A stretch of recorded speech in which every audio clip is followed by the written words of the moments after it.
Parliament ఎన్నికల దగ్గర పడుతున్న వేళ బీఆర్ఎస్ పార్టీకి మరో షాక్ తగిలింది. సీఎం రేవంత్ రెడ్డి ఎన్నికల ముందు ప్రజలకు ఇచ్చిన 6 గ్యారెంటీల హామీలు నెరవేరుస్తున్నందుకు ఆకర్షితులై కాంగ్రెస్ పార్టీలో చేరుతున్నారని సికింద్రాబాద్ నియోజకవర్గం బీఆర్ఎస్ కోఆర్డినేటర్ జలంధర్ రెడ్డి అన్నారు. గాంధీ భవన్లో సికింద్రాబాద్ నియోజకవర్గం కాంగ్రెస్ ఇన్ఛార్జ్ ఆదం సంతోష్ సమక్షంలో 150 మందితో కాంగ్రెస్ పార్టీలో చేరారు.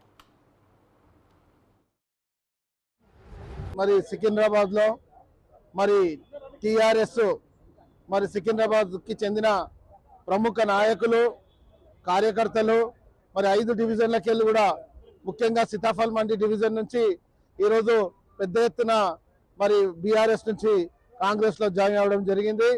మరి ఈరోజు ఎవరు అందుబాటులో లేరు కాబట్టి రేపు తుక్కుగూడలో ప్రోగ్రాం ఉంది కాబట్టి మరి వర్కింగ్ ప్రెసిడెంట్ మరి మహేష్ కుమార్ గౌడ్ మరికి ఇన్ఫార్మ్ చేసి మరి నా సికింద్రాబాద్ ఇన్ఛార్జ్గా నేను ఉన్నా కాబట్టి ఈరోజు మరి దాదాపు 150 మందిని మరి జాయిన్ చేసుకోవడం జరిగింది. మరొకసారి వీళ్ళందరినీ కూడా రేపు కార్యక్రమం అయిన తర్వాత మరి వీళ్ళందరినీ కూడా దీపాదాస్ మున్షితోని ఇన్ఛార్జ్తోని కలిపేయడం జరుగుతుంది. మరి రాబోయే పార్లమెంట్ ఎలక్షన్లో సికింద్రాబాద్లో మరి పెద్ద మెజార్టీతోని సికింద్రాబాద్ కాన్స్టిట్యున్సీ మరి కాంగ్రెస్కు పెద్ద మెజార్టీ సాధిస్తుందని దీనివల్ల ఇంకా రాబోయే రోజుల్లో మరి ఇంకా కొన్ని డివిజన్స్ లో కూడా జాయినింగ్స్ ఉన్నాయి.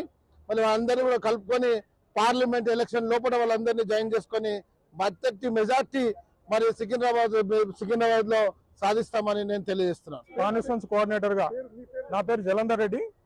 సికింద్రాబాద్ కాన్స్టిట్యున్సీ కోఆర్డినేటర్ గా బీఆర్ఎస్ పార్టీలో గత 5 సంవత్సరాల నుంచి పనిచేస్తున్నాను.